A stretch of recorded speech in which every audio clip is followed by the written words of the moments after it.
What's going on, everybody? Welcome to another episode of Pod Scum. I am, of course, your host, Reckless Rex Ruger. Watching my back, as always, is the Freddie Mercury puppet. Before we get down to brass tacks, I'll address the elephant in the room. You're looking at the smoldering good looks. You're looking at the luscious blonde locks. So I will confirm for you, yes, you are looking at the one and only love child of one diamond, David Lee Roth. Now you know, and now we can move on to another banger of an episode. And that's what we have for you, mind you. Another banger. But again, it's Pod Scum, folks. It's what we do. We got a great episode. I'm excited about this one. Before my guest gets in here, I'll do the promotion thing. You got a podcast. You got to pimp it. The pimp hand is feeling strong. So here we go. Let's do this. Make sure to tap into Pod Scum on Facebook. Our handle is Off the Couch Boxing and Pod Scum. Both of my podcasts, one Facebook page, same with Instagram, same handle, Off the Couch Boxing and Pod Scum. And of course, if you're watching us right now on YouTube, this is where you need to be. This is where the great content is happening, the incredible conversations. If you're here, make sure to like, make sure to subscribe, make sure to find that notification bell in the upper regions of your screen. And smash it. Do something absolutely dreadful to it. I don't care what you do. Punch it. Elbow it. Headbutt it. Whatever. Whatever it takes to stay privy to the amazing content that we are bringing you. New stuff dropping weekly, sometimes multiple times a week, depending on the content that I'm sitting on and how many interviews we're doing. I'm trying to share all of it with you guys. So tap in with us. This is where you're going to get your meat and potatoes. But go to the Facebook page. There you'll get updates on new episodes or when the episodes are going to drop, who will be on those episodes.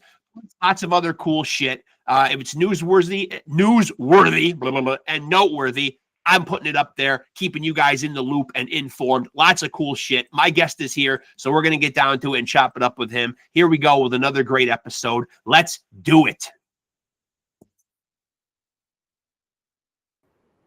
My man, there he is. What's up, bud? Hey, how's it going, man? It's going good, man. Yeah, it's how good you to doing? see you. Yeah, good to see you, man. Heck, yeah, dude, you look exactly like Dave. Well, thanks for saying that, man. And as a matter of fact, I might subpoena you when it comes time to that. When we get to that point, man, and when we actually drag him into court for the paternal suit, I might quote you on that, or maybe even drag you in as a possible witness, man. Because yeah. There's no way a jury would not be like, that's definitely without a doubt. Look at the looks, look at the face. Hey, you're preaching to the choir, my man. I know. But I do got to say, though, man, that I did just go see him live last month do his solo thing, and I was let down. Oh, man. It was not great. It was not great. It was not great. And again, we can't expect our legends to replicate what they did 30, 40 years ago. It's just irresponsible to expect them to. But, you know, and other people have said it on the podcast, too. Sometimes you just got to know when you've stayed too long at the party, you know? Right, yeah, and as we got getting older, we forget that these people are getting freaking way older, and right. And it's just it's sad. Some of our heroes are, fucking at the end of the story of their book, you know. Yeah, and it's not so much the age. You know, obviously, Dave, came up in the 70s. Of course, he lived through the decade of decadence, the 80s, right. Probably lots of stuff going down his throat, up his nose. Probably lived a pretty hard, rough lifestyle, man, because, he is, I think, 70 or 71. But then a couple weeks later, me and my wife go, same venue, to see Steve Winwood, who is pushing 80 and sounds absolutely amazing. So, a lot of it, I think, has to do with not just the age, but the lifestyle that you lived up to that age. Steven Tyler doing that thing a couple weeks back, and dude was killing it. And it's like, man, and I think he's in his 80s. Yeah. But he was having throat trouble for a little while, and he did step away for a while, and I did respect that, because instead of going out and taking the people's money, he realized, hey, I'm not feeling it right now. I don't want to do this to our fans, Right. Yeah. That's good, man. Yeah. It shows integrity, The person I seen the other night, I went to the Cavalera show, and Max Cavalera, he's looking great these days. He's lost a lot of weight. I know. And he's just he's just nailing shit up there, and his brother's nailing shit up there. I've never seen somebody hit their fucking drums so fucking hard for that long.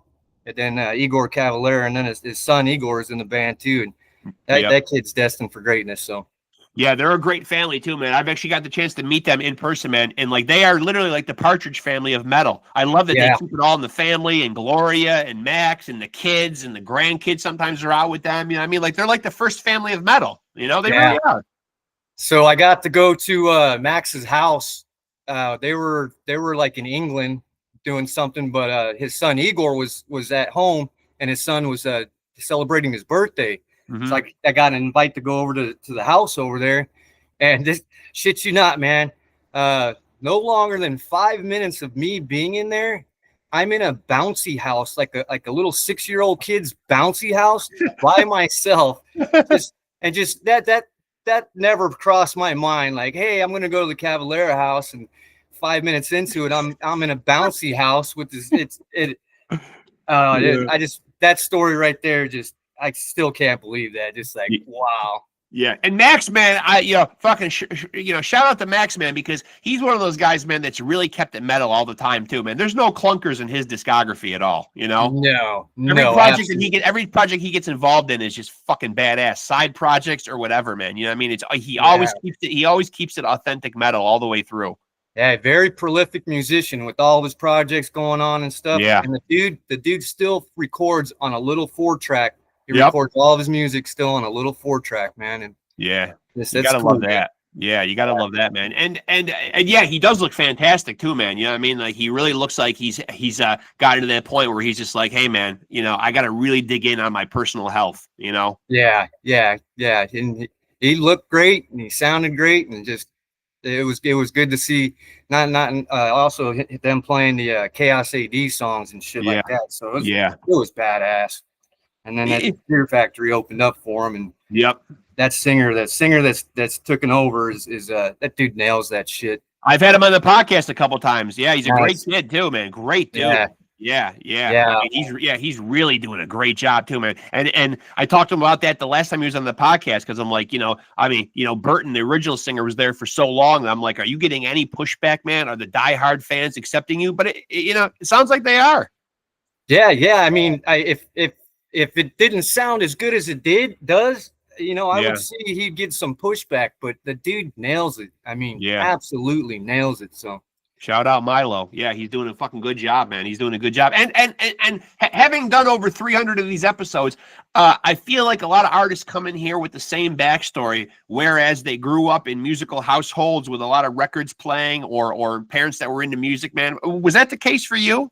Absolutely not. No? No, really weird. I've been a musician since I was a kid. I've been playing in bands, metal band, since I was like 17. But what originally got me into the music thing was around like 2nd grade. I was like, you know what, if I start trying to learn how to play guitar now, maybe when I'm older I'll be able to play the thing, Right. And so that's what originally brought me to it. Unfortunately for me, I was a single mother household, single family household, parent household, and we didn't have much money. Right. So I wasn't able to get a guitar for very long, 5-6 years, if more than that. So I just the fact that I just wanted that guitar so bad, and it instilled something in me to where I was just like, I'd ask one of the neighbor guys, like, hey, I seen you playing guitar, can you mind teaching me a chord or two, and which is kind of a bad idea back in the days, because you don't go to stranger dude's house. And, you know what I mean? So, but, right. But actually, public service announcement. Don't listen to Ruben when it comes to. Don't do what I did. But the guy, his name was Denny, and he was kind enough to sit down and show me a C chord. Yeah. And then, I didn't actually get to start playing guitar, because originally I was a guitar player until high school, and I lived in an apartment complex, and one of the guys in the apartment complex, he played guitar. He also smoked weed. So we got together and fucking, I dropped out of school and was just like, I'm gonna be a musician. Yeah. And that's another thing I don't recommend either to the kids. Stay in fucking school. Yeah. Stay in school, because Yeah. not everything goes as planned. So Yeah, it's okay to smoke the weed, kids. We're not saying no to that, but we are saying stay in the school. Yeah, because now, as we know, man, all the stuff that we thought we knew about weed, the government's thrown it all out the fucking window. Yeah, and now it's good for you. Yeah, I mean, obviously in moderation and in moderation, yes. Yeah. Then I didn't really associate the guitar playing with being in a band. Right. Because this is pre-internet. I don't know musicians. I'm just wanting to be one. Right. So I started getting into metal, and what originally got me into wanting to do stuff was the Dookie album, sad enough to say, from Green Day. Yeah. Yeah. And I was just like, I want to do that. I want to play guitar and sing. I want to do that. And then eventually, as you grow into metal and stuff, I went and seen actually take that back. I went and seen, speaking of Max Cavalera, I went and seen Sepultura with Max Cavalera fronting it. I believe it might have been like the first Ozfest ever that was in Phoenix here. And as soon I walked in that venue, that arena thing, and seen them playing Roots, which was a brand new album to me, that it was constantly in my tape player. And so I seen that, and I was just like, this is what I'm doing. This is my focus right here in life, is this. Yeah. And so currently, you are the vocalist for Scattered Guts, a band that I really, really fucking love, man. But awesome. Thank you. But vocal care. Are you one of these guys that ascribes to a voice care routine, or are you just the kind of guy that can jump up on stage and just fucking belt it out? So I don't really do. I listened to your interview with Eric from Flotsam. So I don't really do. Eventually, I'll probably start doing a warm up type thing.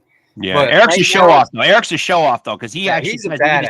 He can just jump up there and just roll that shit right out. Yeah, he's in my opinion, in my mind, he's Arizona's best singer. Great. He's from Arizona, you know. Flotsam and Jetsam are one of those criminally, and I want to say criminally, underrated bands in the thrash metal scene. Even when people talk about the big four, and then they start to go beneath that, and they say who would be the next big four, you always hear Exodus, Testament, Death Angel, Overkill. And then when you got to go down even lower than that, then people start mentioning Flotsam, man. But I put Flotsam like right there with all the rest of those bands. Yeah, absolutely. And I've growing up here in the Phoenix metro area, always looked up to that dude, looked up to the band, because I was like, hey, if they made it and they did this since they were teenagers, maybe my ass might get lucky enough to be able to pull this off too. Right. So, and bands like Sacred Reich and shit like that, and obviously Sepultura, they are. Everybody knows that they're from Brazil, but they've lived in Phoenix since the 90s. So so just seeing bands like that being able to make it. And when I was in my 20s, like a band like Job for a Cowboy, they came out of here, and I was just like, Vehemence was a local band from here, and they were able to do the Metal Blade Records thing and shit, and just it's like gave me that drive to want to go do that. But yeah, back to your original question. Yeah, no musical family. No, my grandpa passed away before I was born. I guess he played an organ. But no vocal care and no vocal care. So at this point in time, you just jump up there and belt it out. Oh yeah. Back to that. So what I do is I'm the merch girl. So I'm running merch. I'm running merch all night, except for when I play. So when I'm at, what size T-shirt do you need? That's kind of my warm up. Right. What size did you say again? And, you're in a venue and it's loud. You got to ask them like 5 times. Yeah. So that's I consider that my vocal warm up, and a Budweiser. Yeah. That's how I've been doing it these days. Yeah. Pretty much all the time since I've been doing the Scatterguts thing. It's just the merch tables. Your warm up. Yeah. And shout out to Flotsam and Jetsam guys too, man. And And they are going to be, from what I see online, they are going to be rolling out a new album next year, man. So yeah, I got to get with the guys, man, because they've also on top of being a great band, they're awesome fucking dudes, man, and they've been incredibly good to my podcast, especially Eric and Michael, man. Just fucking awesome guys too. You know what I mean? So it's always easy to root for guys like that too. You know what I mean? Plus the little caveat that Kerrang! Magazine gave Doomsday for the Deceiver, their first album, which Jason Newsted was on, the only 6K rating in the history of metal albums, man. That's the only album to receive the prestigious 6K, for Kerrang! Magazine. Man. Usually the highest they go is 5. They gave that album 6, and it's never been done again. Yeah, they deserve it, man. Yeah, and then Jason Newsted, of course, he obviously famously leaves after that one album and goes to a little band called Metallica. But I mean, and the rest is history for him or whatever, man. But I mean, Flotsam still did okay though, man. Yeah. We've got Newsted. We've got to open up for him here in town a couple times, and I still get the intimidation factor, so I don't like to talk to them too much. But they're great guys. They are nice guys. Yeah. Eric, I've talked a little bit to Eric, and he's been real cordial and shit like that. But they still give me that intimidation thing. And he's one of those metal guys that he's not a growler. He can really fucking sing, like really sing. That's absolutely hell yeah. He sings, opera singer. Yeah, he nails it. And a cool thing for me, which I would like to bug him and get into his ear, is he's also been locally here in the area, so he's seen all the local metal bands that have either came up or that some of these musicians. I heard him mention Satanic Industries Limited. Like some of these bands were super killer, but for whatever reason, they didn't last very long, or something happened, and it's unfortunate, but it's just, I would like to get into his ear and be like, tell me about the 80s, local bands and shit. Cause Greg Hall from Sacred Reich, he's formerly a Sacred Reich. Was the drummer, right? Yeah. He's been posting up his old flyers from around here from back in the day. Oh, that's cool. Yeah. And it's cool. He's trying to sell them, and I want to get some and frame them. But he like old them and Atherpy. After he has a bunch of them, and he's just been posting the old school 80 flyers too. Remember those? Yeah. Oh yeah. I'll have to make sure that when I get Eric on the next time, man, I'll have you come on as like my guest fucking co-host for that episode. That'd be awesome. Yeah. He's a good dude. Yeah, because man, that dude, he's got to know. I mean, obviously, when we were younger and partying and stuff, the memories get a little faded. But dude's got to be a treasure of knowledge of the local Phoenix. Without a doubt. Yeah, without a doubt. And so for you guys, man, Scattered Guts specifically, your last album, 2024, Human Entropy. But when you guys get together to make new music, man, what's the creative process like? Are you guys a very collaborative band, or does someone kind of take the reins with the ideas and the creativity in the songs? So very fortunate for us, we get to collaborate. We do the collaboration thing. It usually starts off, we got 2 guitar players, and they'll bring some riffs in, and then my drummer is just, he's always like, just bring me new stuff. He likes to just bring me new riffs. So as soon as he gets a new riff and they're showing it to him, he's just on it. And then he's just like, he might like, hey, let's place it this way, maybe, or that way. If you're not solid on, if you're set in stone on it, we won't. But if not, we maybe change this or that. Right. And it's very, very fortunate that they know like intro, verse, chorus. And so they leave me the verse, good verse parts, good riffs that I could sing over for verses, good choruses that I can sing over for choruses and stuff like that. So they keep me in mind when they're doing that. And at the end of the day, now what we've been doing is demoing them, recording them here in-house. And then if anything, we need to change anything, or somebody doesn't like this or that, we can fix it in-house before we go hit the studio. And that's what we did with that last album, and it did come out a lot better, in my opinion. So do you handle a lot of the lyrics? Say that again. Who handles most of the lyrics? I do most of the lyrics on Human Entropy.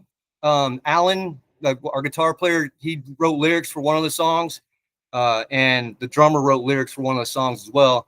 And I don't know if you've ever had any other lyricists have told you writing lyrics it could be either quick and easy or gonna take you weeks. Painstaking. Yeah. So, it can be rough. Yeah. And now, do you ever deal with that, man? Do you ever deal with like a writer's block type scenario?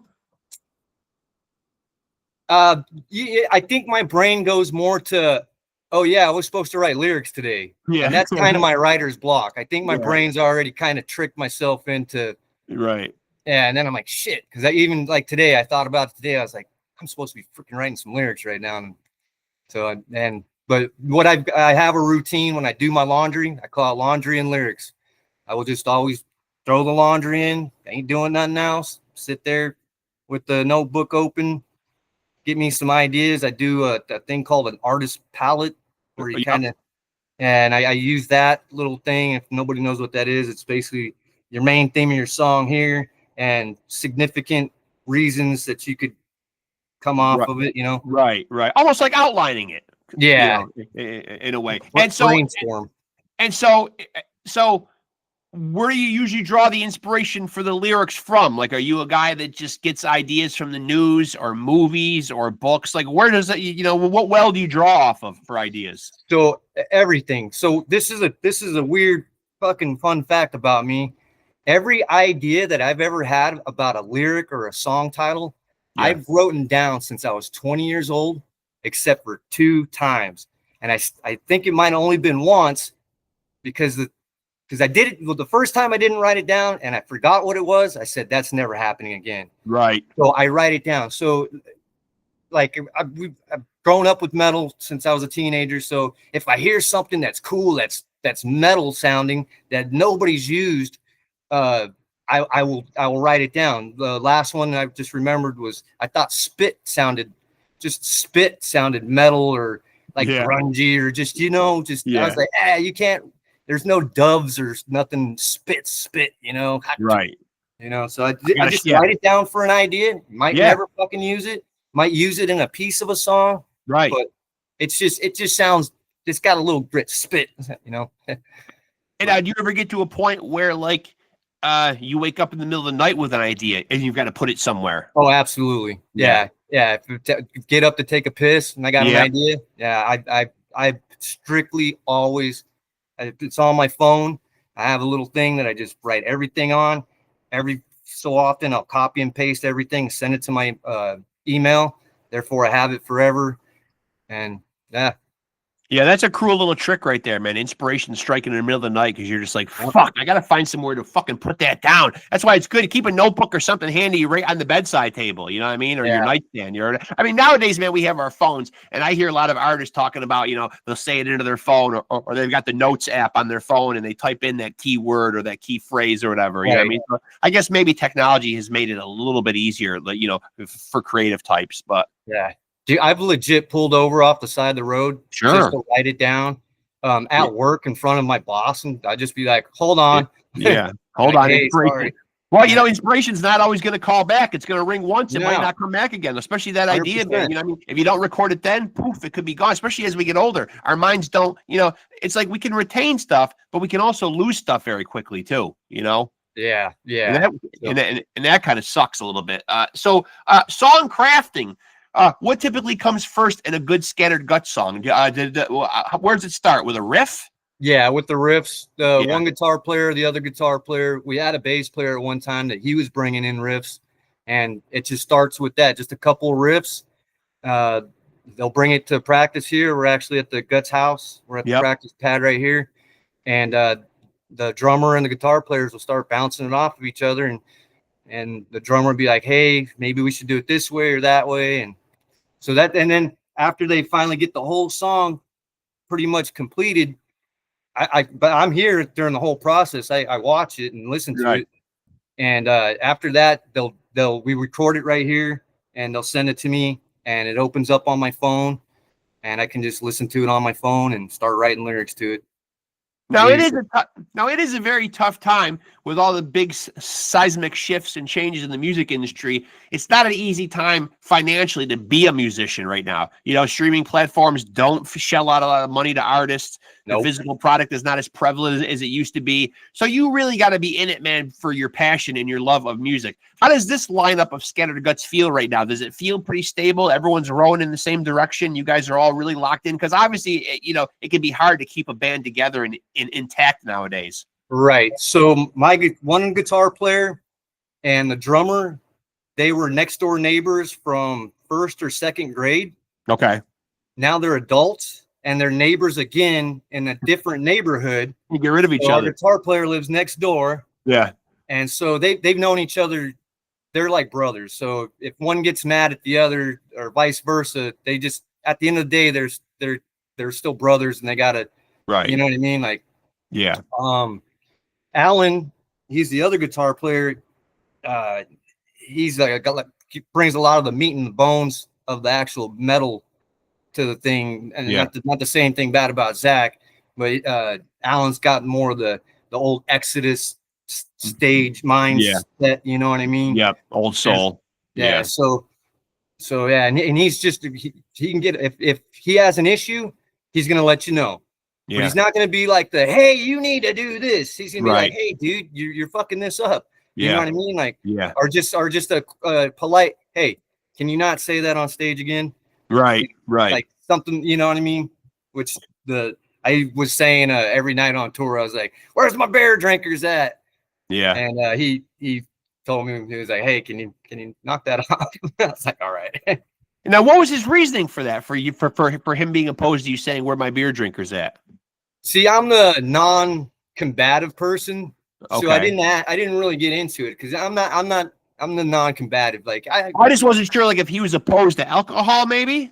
No. Everybody in our bands, we all drink except for the guitar player. He's been in AA for 10 years, 11 years now. Okay. So you would think something like that would come from him, right? Yeah, and that's why I was just I was taken off about it, taken back by it a little bit. And I was just like, all right, but see, for us, he hears me say that shit every night, and then it just gets annoying to him, as opposed to I know these people have never heard me say this before. Right. So. But it feels like this is a good solid lineup right now, and it feels like it's going to be a good lineup for the foreseeable future. Yeah, we got Alex. Alex is a little youngster in the band. I think he's like 23. He's a kid still. Yeah, phenomenal bass player.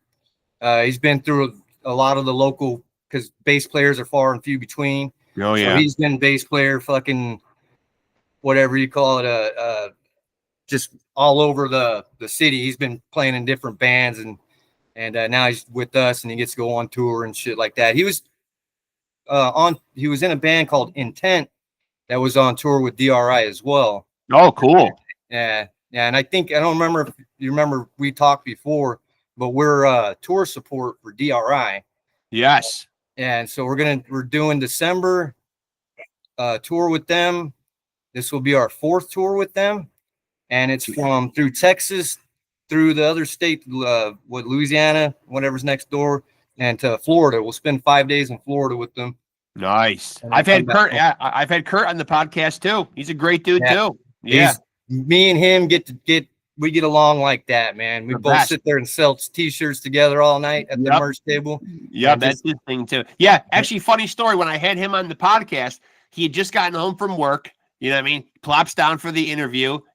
Grabs himself a beverage, starts talking to me, and as a podcaster, it's a fine line, because you don't want to keep someone.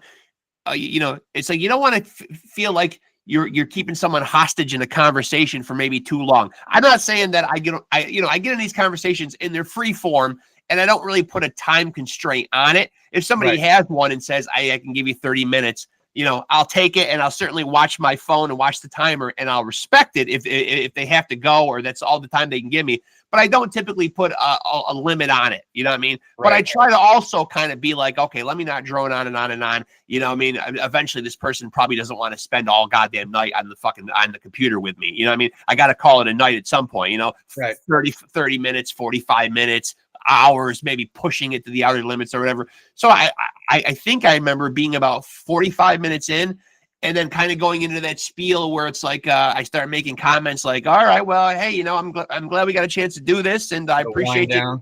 And he's kind of like, What, you got someplace to go? I'll shoot the shit with you a fucking while longer. We don't got to wrap it up right now. So I'm Absolutely. like, all right. So I think we did another fucking 30, 40 minutes. Yeah. So me and Kurt are the dude at the end of the night after the show. The fucking venue's closed. We're just out there smoking and drinking. Yeah. And it's our band members have to come and be like, hey, get in the van. Right. Right. Both of us, you know, because we'll be out there just shooting the shit, talking about whatever happened. Yeah. And that's one thing, like I said, that intimidation factor I had. I didn't really realize, like, when these guys are out on the road, they don't have any friends. Like, so they're willing to talk to whoever fucking incoming. I think they're looking to make new friends too. And I think they're, you know, it's kind of like lifeblood for them too, man, because like they've probably been doing it for so long, and maybe they're so jaded with, you know, other older bands who have been their peers that they probably appreciate, man, being able to you know chop it up with some younger blood. You know what I mean? You know, obviously you guys are those torch bearers. You know, as those bands start to go away, you know what I mean? You guys are the ones taking the baton. You know? Right. Yeah. Yeah. Their biggest pet peeve, since they've been playing for over 40 years, is last time I seen you was in 1984. Right. And it's like, well, why haven't you came out to a show since 84? Like, besides a little time off that we took, we've been playing this entire time. They have. You know? Yeah. So, but yeah, that's their biggest pet peeve. And I hear people tell them now all freaking night. Just, oh man, I remember you in 87. Like, yeah, it's like, why haven't you come to a show since? We've never stopped. Yeah, we come here every year. And I'm pretty sure Kurt is the only guy that's ever done that in an episode where he was just kind of like, whoa, hold up, man. I don't got to fucking go anywhere. Where do you got to go? You know, like, I'm like, really nowhere. I mean, you want to fucking, Hey, if the lead singer of DRI, a band that I grew up with and loved, wants to keep on shooting the shit with me, I'm in, you know? Yeah. Fuck it. Yeah, I tell him, I said, I get a one nerd out question a night. Yep. I'll ask him something nerdy, you know? And then I'll just I'll be like, dude, tell me some fucking stories. Yep. I'll ask him like, okay, this is my situation right now. What would you recommend that I be doing music, vocally, musician wise, and band wise? That's smart. Yeah. That's smart. And Spike, he's got that shit down, man. He's over 40 years of knowledge of booking shows. He books all that stuff himself. Yep. They do all that stuff themselves. Greg, the bass player, drives the minivan. Yep. Danny Walker, the new drummer, Danny, good dude. He's the passenger in front seat, and Spike and Kurt are just in the back, sitting in the minivan, going across the country, man.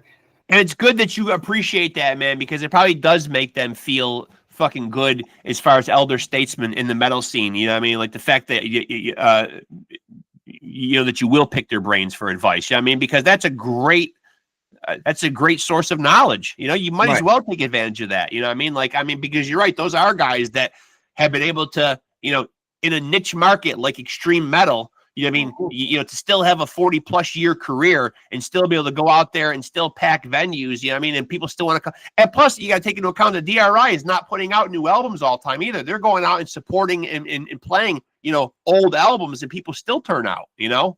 Yeah, they are a legacy band, but I did hear some talks on the road that they might be trying to do an album. So, but that would be great. That would be great. And also a very smart band, man, because they've also, you know, in a way, they've branded themselves. I mean, that iconic fucking thing is a logo. You know what I mean, not unlike the Nike symbol or you know what I mean, like a lot of other things, man. That's iconic, man. Like when you see that skanking guy, you know. Man. Yeah. And I'm sure you probably know the story behind it. His brother drew it as a high school project for a business logo. Yep. Guess what? Greatest business logo ever in my mind. You know, you'll see ripoffs of that skanker, man, everywhere. Yep.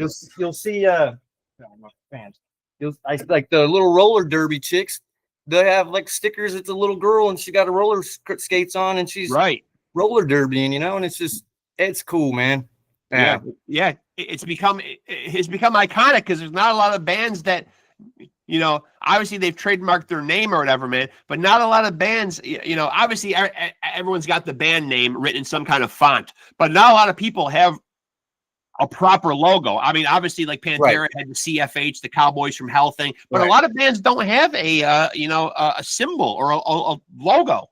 Right. And also on that same, I've seen more DRI skanker tattoos on Yes. people than almost, I'm pretty sure, any other band. Yeah. You know what I mean? Yeah. I know a guy that has 2 of the skanker guys on tattooed on him. Like, Yeah. And plus, you got to credit those guys, man, with being right there at the forefront of that crossover scene, too, man. You know what I mean? Like, kind of segueing in from punk hardcore into thrash. I don't know who gets credit for it. I think me and Kurt even talked about that. You know, Suicidal did it. Corrosion to Conformity kind of came out of the punk hardcore thing and then kind of went the thrash way, although they went a little more like doomy or whatever, man. But I think right at the beginning, you'd have to put like Suicidal Tendencies and DRI right at the beginning. Right. Yep. Absolutely. Yeah. Yeah. Forgot what the fuck I was gonna say. Well, where do you guys stand? Where do you guys stand? You know, because we're talking about touring right now, man. Where do you guys stand on like touring? You know, obviously, you know, you jump at the opportunity to go out on tour, man. But do you guys sit around and have discussions about how long you want the tours to be, or what the itinerary is that works for everybody? And what is that number for you guys? Obviously, I talk to musicians on here. A lot of them say, you get to about that 3 or 4 week point, and we've about had it, you know? Yeah.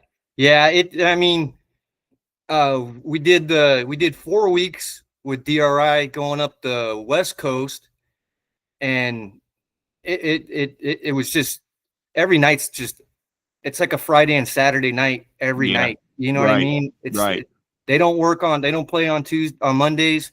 So from Tuesday to Sunday, it's just packed venue. So and so that, and you're having fun, so your time goes by quicker and stuff like that. But just as us Scattered Guts try to go out, we try to do like the like a Friday, Saturday, Sunday, Monday, Tuesday, Wednesday, Thursday, Friday, Saturday, Sunday, come home. So you're kind of like 2 weekends. You know what I mean? You're gonna have hopefully you won't have them Tuesday night shows. You know what I mean? You're gonna have like a Friday, Saturday night, unlike DRI crowd that's coming full force every freaking night. So right. And so where do you guys stand as far as like your personal lives though, man? Like do day jobs get in the way, or are you guys all fortunate enough to be in day jobs that are kind of forgiving when it comes to time off? So yes, actually bass player, he's the guy at the reptile pet shop that gives you crickets and stuff, but he just recently quit that job. Alan, he works for the city. He's our guitar player, and they give you a bunch of time off. They'll give you like fucking weeks time off if you work for the city. Oh, that's nice.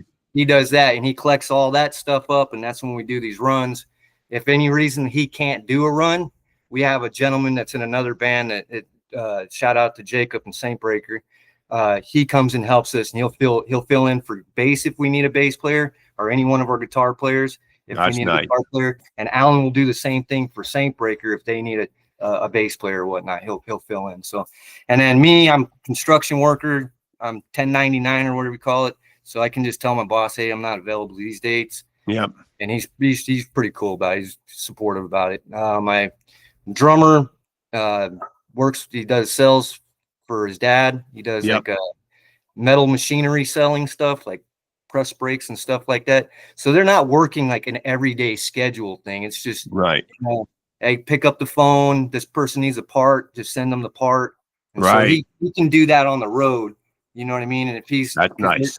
These people aren't calling at night. So if he's like driving the van during the day, he could take the call. Or if he can, it goes to his dad, and his dad will take the call. So that's convenient. That's convenient. Yeah, that's convenient. And so where do you guys stand, again, because the music industry has changed so much? When you guys get together to do new music, are you guys of the mindset that it's still an LP world, or do you guys like EPs? You know, obviously the way people are releasing music is so different now. We're even seeing, bands putting out singles, as they lead up to their album. But what's the format that works best for Scattered Guts? So we try to stick around like 7-8 songs. 5-7-8 songs. Our songs are usually like the 5-6 minute mark. They're a little bit longer because we got dual lead guitar players and stuff. So it's easy for us to all of a sudden we're 5 minutes deep in a song. So sorry, I lost my train of thought there. Oh yeah. So we usually do like the last album we did. It'd been so long. We needed to push something out. COVID had already passed. Right. So, so we were just like, let's get all these songs that we've written for the last 5 years. That those songs that we did for that last album, we were playing for 5 years. Right, right. So yeah. And so, we talked about some of the legendary bands in that area, man. But what's your scene like there, as far as the music scene right around your area? I mean, obviously we mentioned Sacred, Reich, we mentioned Flotsam and Jetsam, we mentioned Cavaliers, we mentioned some of the legendary ones, man. But is it a good metal scene around there? Absolutely. Let's like go generational wise. So you got the older cats like the Flotsams, the Reich. We have Rob Halford lives here too, which is awesome. Oh my God, the God himself. And I think Dave Ellison lives here too. Whoa. Because Dave Ellison plays he does a Thrash of Titans band. Yep. That they play here a lot. So I might be wrong on that, but he lives here. Drummer Dave, old Machine Head drummer. His name's Dave. Oh, Dave McLean? Dave McLean. Yep. He's out here. You don't see him too much at shows. What's funny is you know who you run into sometimes at a show? He's taking pictures around here. Randy Johnson, the pitcher for the Diamondbacks. Yeah, the big unit. Sure, all 6'10" of them. Yeah. Yep. Yeah, he'll come out to shows. I guess he's a hobbyist photographer and he loves metal. He's a big metalhead. Yeah. Yeah. So he comes out and he takes pictures of band. You can walk up to him and be like, dude, you killed a bird. I know. And he's just a cool dude. You know what I mean? Just there to take pictures. But just so now generational wise, then other bands like for my era, we had Vehemence came out of here. Yep. Which they had just done a reunion show 5 or 6 months back and it was packed. It was huge. I think they're actually doing another Vehement show again too, but I could be wrong on that. Who else that came out around that time? We had like industrial bands that were real big. N17. Yeah. Oh yeah. What's his name? Chris. He played in Chris Canello. He played in Deicide just recently. I think he's doing Malevolent Creation right now. So yeah, we had these real good industrial metal bands, Torso, N17, Blessed Be Thy Name. Those like I was mentioning earlier, those were bands that were phenomenal, but for whatever reason, they had it, you know? Right. Yeah, and it just didn't take off for whatever fucking reason. Yeah, it's hard to explain. It's hard to explain why bands don't catch on. You know, I mean, just like the aforementioned Flotsam and Jetsam, and I've had a chance to tell them this: great songs, great musicians, great voice. Sometimes you just can't put a finger on like why did the Big Four end up the Big Four and not some of these other thrash bands? I mean, like why did some of them just catch on and some of them didn't? You know? Right. I mean, I wondered that around here. We had the Oakley Dokley band. From here. You know what I mean? And I mean, no, they're great musicians. I don't know them personally. They're probably really great guys. But just the fact that you were able to just crack that code. Right. And, you know, just holy shit. Yeah. So, it's unbelievable. And then let's go with the metal scene that we have here right now. We got a lot of good bands coming out of here. We've got Thraw. Thraw's about to go do a tour in Japan. We got Saint Breaker that's here. Good kids. They're about to do a tour in Japan as well. My drummer is also the drummer for Saint Breaker. Okay. Yeah. And who else we got? Thraw. Intent was doing pretty good. They were DRI support. Atoll was a grindcore band from here. Oh, yeah. They're doing really well. Yeah, they're good. Yeah. One of our personal favorite bands that I wish that just if you've seen them, if anybody sees these kids, they just instantly they're a fan. It's a band called Warhead. They're a 3-piece straight up 80s speed thrash metal band. They dress the look, they talk the talk, they live like that after the show. I mean, they are the legit 80s thrash next generation. So and they're Warhead, huh? Phenomenal speed metal comes from them guys. So I'm gonna write that down. Yeah, Warhead.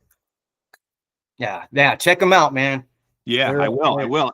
And so when you guys put out new music, Ruben, are you a big one for, obviously lots of people have websites where they review albums, where they give feedback, where they give criticism. Are you a big one for looking at that? When you guys put out a new album, will you go on and check out what people are saying about it? No. Is there anybody in the band who's big into that, going on and saying, "Hey, let's see what people are saying about the new album"?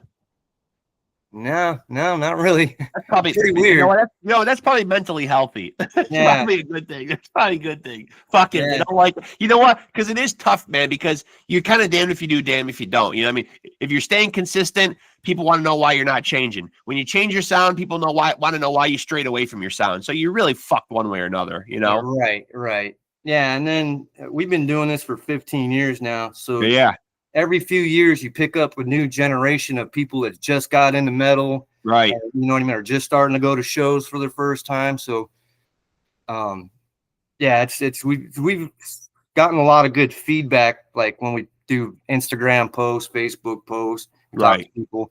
But they're obviously, people aren't going to be rude to us to our face or go on our Facebook and be like, I did have somebody tell me that our music was cheesy once, and I was just like, yeah, that could be some cheesy shit, dude.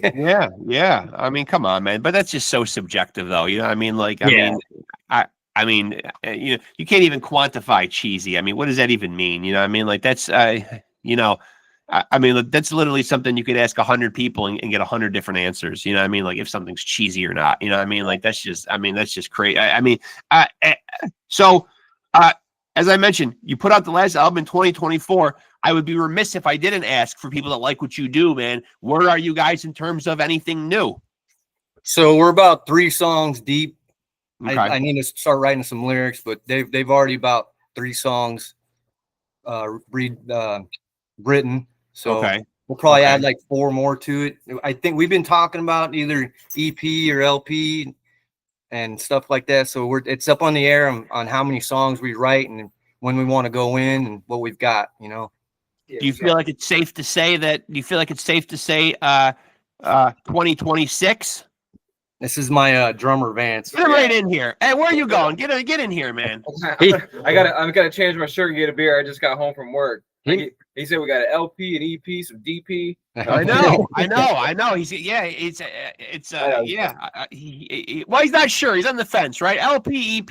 We don't know what it's going to be yet, but it's safe to say 2026. Hopefully, probably end of it. Probably, yeah. I think we'll be up in your area in like September of next year, so we'll probably be pushing that.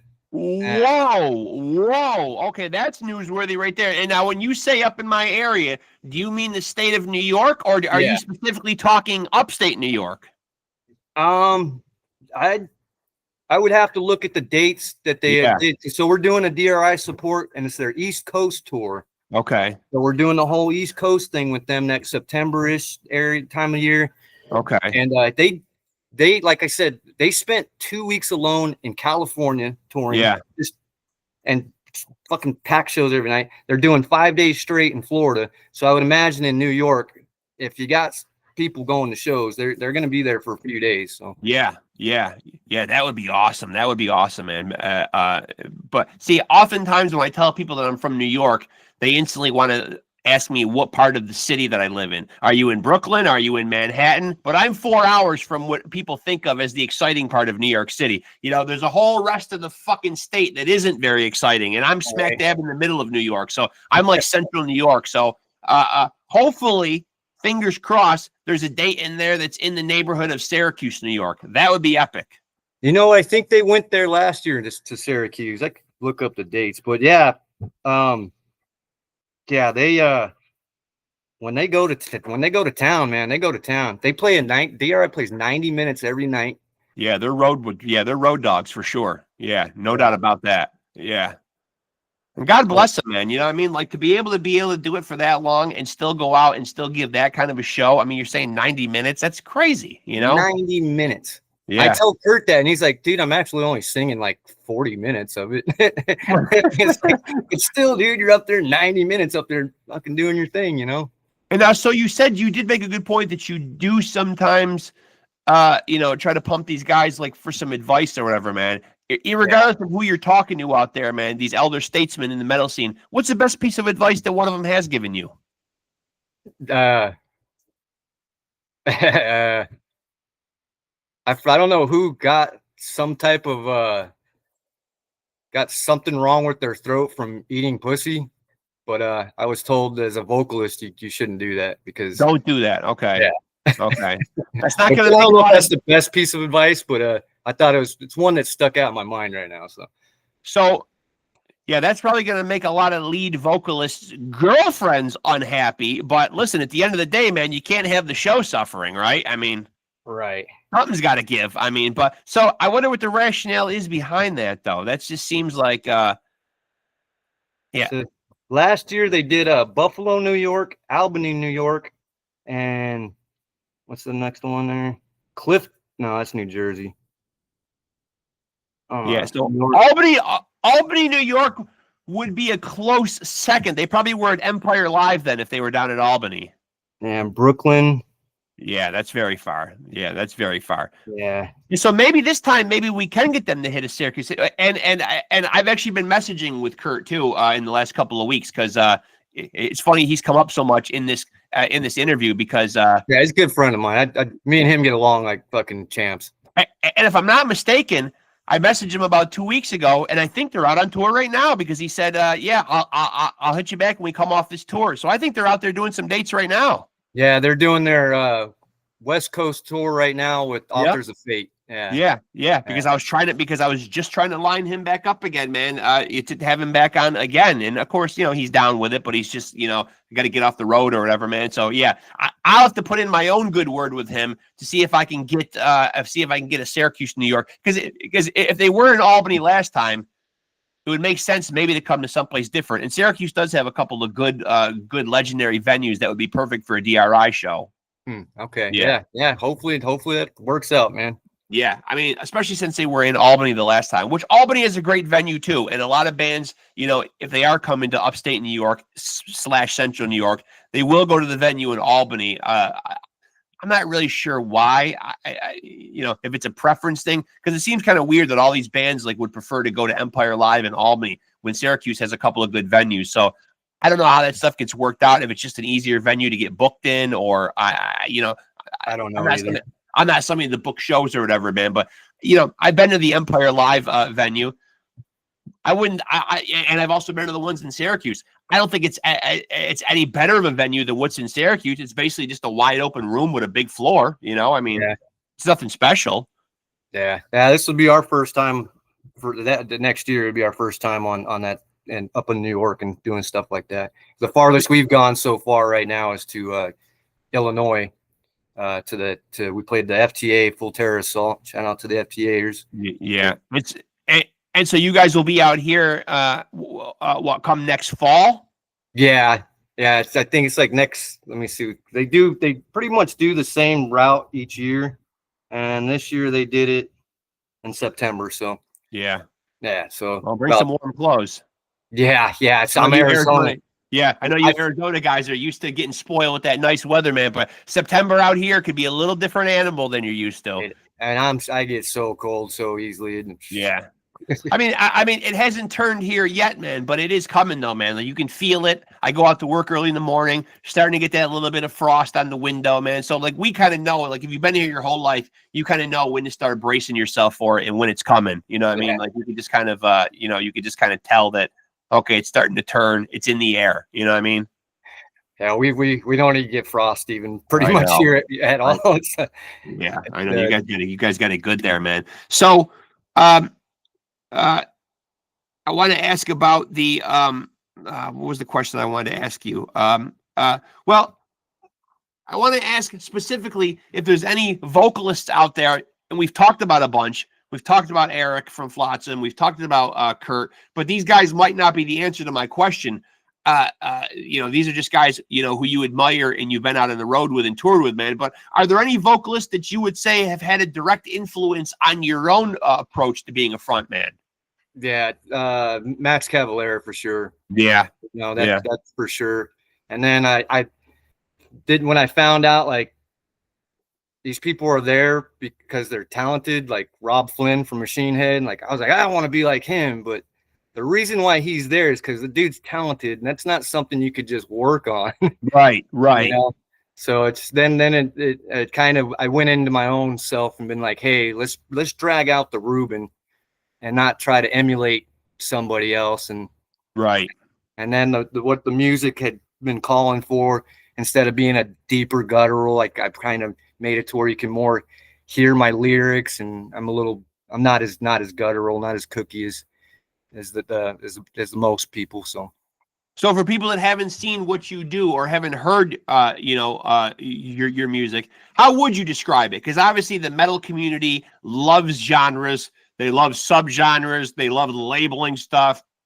They love being elitists. Some of them, a certain demographic of them, there's death metal, and then there's deathcore and grindcore and metalcore and this core and that core. You know what I mean? There's so many genres that you can plug bands into, man. But for people that don't know what Scattered Guts does, where would you put yourself, man? What lane do you see you guys in? Thrash metal. Yeah, thrash metal. Because our guitar player, especially because of Alan, his style is a very Exodus, very stuff like that. So very thrash metal, and our drummer plays very fast. And do you feel like, it's a sound that you will ever experiment with, or do you feel like you find a lane and you just kind of stay in it? I think it's I think I just found my niche.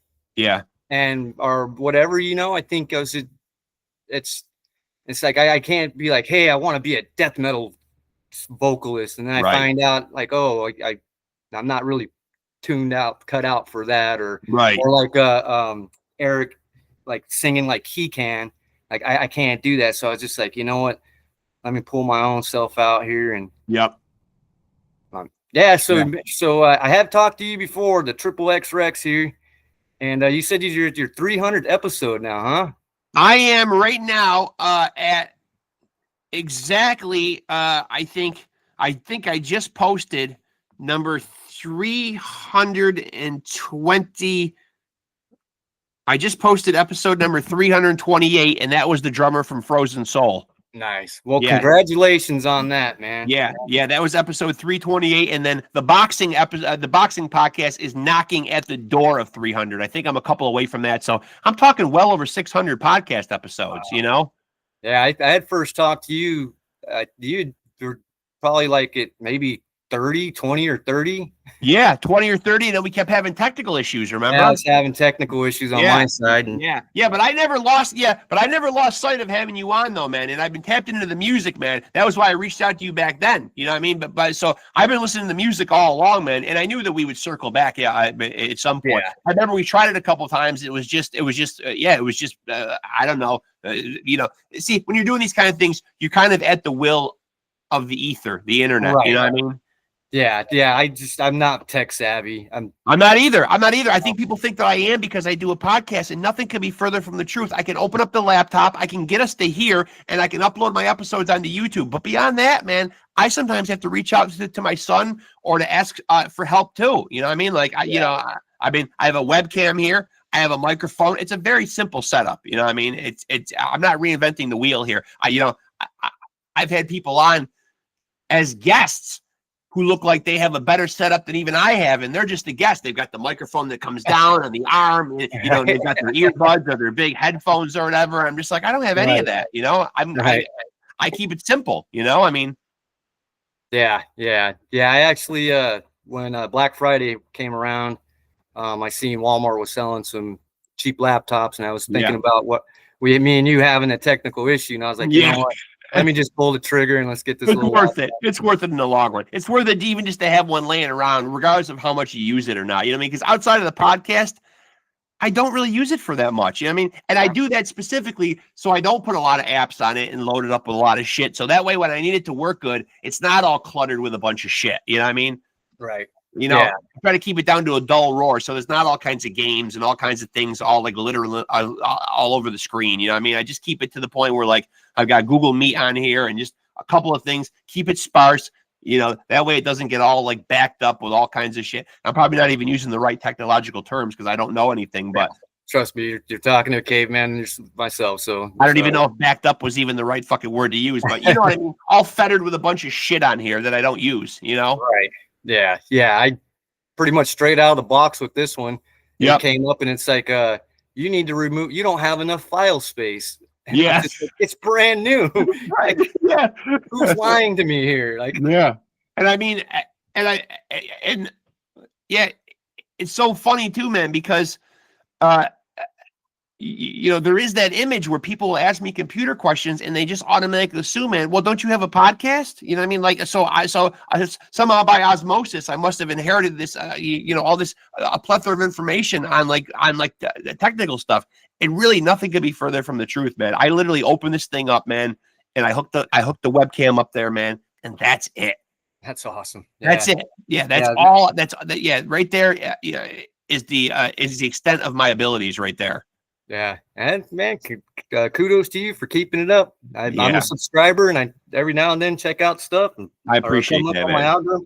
It'll come up on my algorithm, and I'm like, oh shit, he talked to fucking Rob Rampy, and you talked to the bailiff from Judge Judy, I think, too. I had the bailiff from Judge Judy. Yeah, I just had Damien, the bass player from Death Angel, on. Yeah, I mean, I've really been in a good wheelhouse lately, man. And I had no idea. And again, this is me being naive about how the whole content creator thing works. I would probably be way farther ahead of the game right now if I knew that when I take little excerpts of these interviews and I turn them into YouTube Shorts or Reel, right, they don't count as views. Oh, no kidding. I didn't know that. I know. Yeah, I always just thought that, okay, those are nice little promotional tools, but people, the only thing that counts as views is if someone actually comes and watches the episode for a little bit. That's not the truth. I would be so far ahead if I would have known that right out of the gate. Right. You know what I mean? But, you know, it's like you live and you learn. You don't have anybody to tell you this stuff. You know what I mean? Like, unless you know other podcasters or people that can give you those little pearls of wisdom, you know? Right. Yeah. I mean, same thing with being in a band. Like, you finally learn something like, oh, fuck, I could have been doing this the entire time. Like, right. I wish I would have known about voice care or about, you know, hey, you know, here's an easy little tidbit on the road, or, you know, don't eat pussy or it'll fuck up your voice. You know what I mean? All that kind of shit. You know what I mean? Like, you're like, well, geez, where was somebody to tell me this when I started this band? Right. Yeah. You know? I know, man. And that's like like I said, going back to Kurt and Spike, man. Not only like you could ask them questions when I could text them now and be like, hey, I have a question. But you're also in front of the crowd of people that are the metalheads. You know, you're in the crowd. You're in front of that crowd. So you specifically can go up to one of these guys and be like, tell me all about your metal scene here. Tell me the history of the bands, you know? Yeah. And some guy will help fucking nerd out just like anybody else. Like in Phoenix, they'll nerd out and tell you about, this happened there. We used to have this venue over here for 30 years and it got shut down. And so it's really cool, man. Just get to meet some really cool people. And that's nice when you can network with people and people don't want to hoard all that good knowledge like to themselves, man. Because people in a scene ought to be willing to help each other out and try to elevate each other, you know? Right. Yeah. I know at the end of the day, there's competition. Everybody wants their band to do great and get ahead or whatever, man. But you know, there's no need to trample other bands along the way to do that, though. You know what I mean? Like, you don't have to do that, you know? Right. Yeah, no, absolutely not. And like even around here with our bands, the local scene here, we'll usually help each other out and be like, hey, you know, talk to so-and-so or do this, that. And so, So before I let you out of here, man, if people want to tap in with what you guys got going on, and be locked in with everything that's Scattered Guts related, where's the best place? Anywhere you can find stuff. If you're an Instagram person, Facebook, we're on YouTube. We're on the whole distro thing. If you just Google it, it'll come up with articles and pictures and You know? I like that, man, because I always ask that question because at the end of the episodes, I like the people to get their promotional stuff in so people know where to find them. But at the end of the day, I'm starting to find that that's more the answer. Just type our fucking name in and you'll find us. For God's sakes, we all know how to use our internet, man. I'm not going to do it for you people out there. Ruben's not going to do it for you. Fucking figure it out, right? Right. God's sake, type in Scattered Guts. If you know how to fucking spell, you'll find these guys. All right. So, and I it popped in my head right now. Next Friday in a couple days here, we're playing with some old school New York thrash guys. I don't know who they are, but I know they're the Carnivore AD guys. Oh yeah. So we're playing with them Friday night here in town. That'll be good. Yeah, that'll be good. Who the fuck did I have on here that's in that current band right now too, man? I don't know, man. Fuck, do you know any of the fellas? So I don't know him. I think it's a 3-piece. I think one's name's Bruce. But I don't know. Nope. If you talk to me in Saturday morning, I'll know everybody's name. Because I feel like I might have had I feel like there might have been a guy doing that for a while named Joe Cangelosi who was playing drums in that band. Yes. And I think I had him on the podcast like a while back, man. Great drummer, man. And I think he was doing the carnivore AD thing for a while. But I'm probably talking like over like a year ago having him on the podcast. So obviously, like gigs change, man. Like guys come and go or whatever, man. Right. But yeah, that'll still be a good show though, man. Yeah. Bona fide New York fucking legends for sure, man. Yeah, I almost fucking spaced the New York fucking thing. Yeah. You're in New York and they're from New York. But I'm glad I thought about that. But yeah. Well, so as soon as the album comes out next year, man, or even before then, when it gets close to coming out, we'll definitely jump on here. We'll do this again, and we'll get your bandmate, who I tried to pull into this conversation, and that's the longest shirt change in grabbing a beer that I've ever seen in my life, man. But I understand. Guy knocks off of work after a long day. We can't just throw him into an interview. Right. And he literally has Diamond Dave posters in his bathroom, so he's seen you, and he probably fucking was like, "Oh my god, my idol." He's intimidated. Yeah, sure, he's intimidated. I understand, man. I mean, even though I'm only the son of a legend, it's still inherited legendary status. You know what I mean? It all counts. It all counts. Right. That's awesome. Yeah, I appreciate you doing this though, man. And so tell him that he owes us an interview, man. So he'll sit in the next time. I'll get you both on here, man. Yeah, and vice versa. Like I said, he plays in Saint Breaker. Saint Breaker's doing pretty good from here. Yeah, going to Japan. We got lots to talk about. Yeah, we'll have lots to talk about next time, man. We'll get you both sitting there, man. All right, yeah, for sure, dude. And fucking keep it up, man. I will. Thank you, man. Yeah, I appreciate it, man. And listen, man, I love what you guys do, man. I'll be tapped in, man. And stay in touch, man. We'll do this again for sure, brother. Yeah, let's plug some dates there. We're gonna do the go ahead. The what is that thing? Gulf Coast Tour. Yep. With the DRI, it's gonna be like the first 2-3 weeks of December. Okay. Texas dates.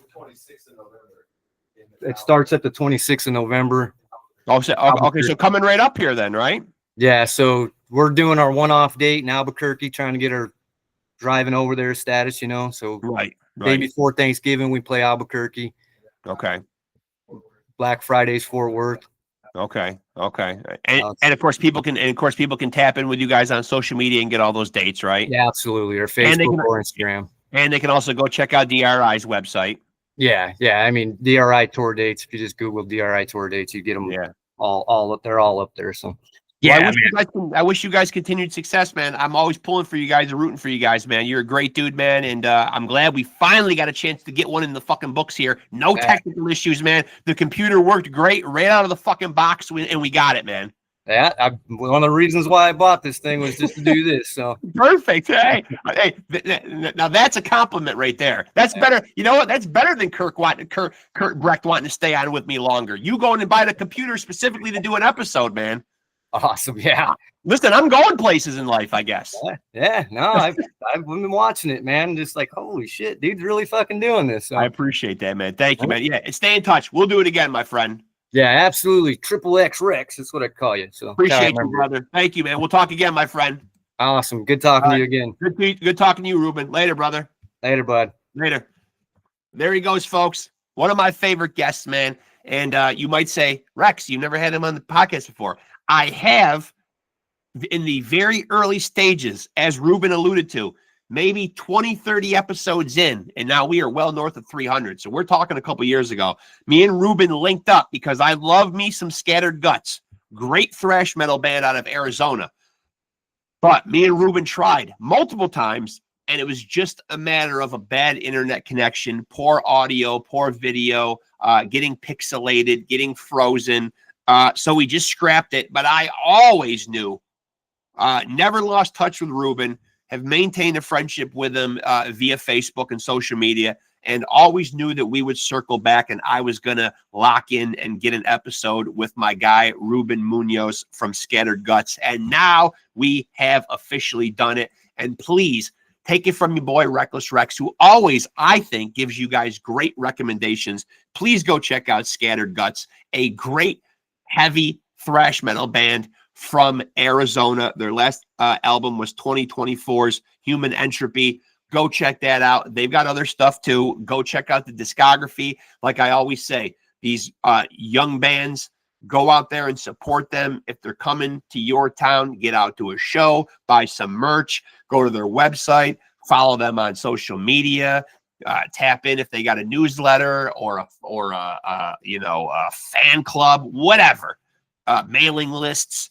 Be supportive, be a good fan, lift these artists up, and do right by them if you dig what they do. And I think you guys will tap into Scattered Guts, and you will come back and you will say, Rexx, as usual, you are not only good looking and the spitting image of your father, you were also fucking right about Scattered Guts and many other bands that I've tipped you guys off to. I have a wealth of knowledge. Trust your boy, Reckless Rexx. I'm a man of the people. I'm all about you guys, my brethren out there. I'm looking out for you guys, trying to put some quality entertainment in your lives. So go check you out, some Scattered Guts. Thank you to Ruben Munoz for finally locking in with me and having a kick-ass conversation. We went a little over an hour. Super fucking fun. And next time we'll pull his bandmate in. Listen, I'll go into the promotional spiel now because I don't think I got it all in when Ruben got in here. So make sure to tap in with us, PodScum, on Facebook. Our handle is Off the Couch Boxing and PodScum. Same handle on Instagram. As you heard me tell Ruben, I'm trying to be a little more active on my Instagram. So get with us over there. I'm an old dog learning new tricks, but I'm trying. So I'm giving a little tidbit, little snippets, little reels, whatever the kids are calling them nowadays. I got plenty of them up there on the Instagram page, little teasers, poignant little excerpts from these conversations. You can find those on the Instagram page. So tap in with us there, tap in with us on Facebook. And of course, if you're here right now, this is where I really want y'all to be. This is where you're going to get your meat and potatoes, these fucking incredible conversations when we throw down here on PodScum. Tap in with us, like, subscribe, and smash that notification bell to stay tapped in with us. New content coming your way every single week, sometimes multiple times a week. Whatever your boy Reckless Rexx is sitting on, I'm going to share it with you guys. Sometimes it's a little, sometimes it's a lot, but I'm always throwing it at you, man, giving you a plethora of incredible content. So lock in with us, man. Stay tapped in with us. This is your boy Reckless Rexx reminding you to take it easy and keep it sleazy.